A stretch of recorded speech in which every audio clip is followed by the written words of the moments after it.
বরিশাল নগরীর ব্যস্ত সদর রোড এলাকায় গত কয়েক সপ্তাহ ধরে মোটরসাইকেলের হেলমেট চুরির ঘটনায় আতঙ্ক ছড়িয়ে পড়ে। একের পর এক দামি হেলমেট চুরি হওয়ায় ক্ষুব্ধ ছিলেন চালকরা। অবশেষে মঙ্গলবার রাতে স্থানীয়রা সেই চোরকে হাতে নাতে ধরে ফেলেন বিবির পুকুরপাড় এলাকায়। ধরা পড়া যুবকের নাম ইউসুফ।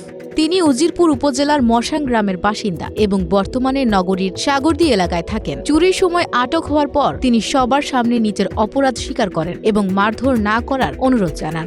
ব্যতিক্রমী শাস্তি হিসেবে শীতের রাতে তাকে বিবির পুকুরে নেমে কান ধরে 20 বার ডুব দিতে হয়। ঘটনাস্থলে উপস্থিত মানুষ নীরবে সেই দৃশ্য দেখেন। পরে স্থানীয়রা মানবিকতার পরিচয় দিয়ে ইউসুফকে নতুন কাপড় কিনে দেন।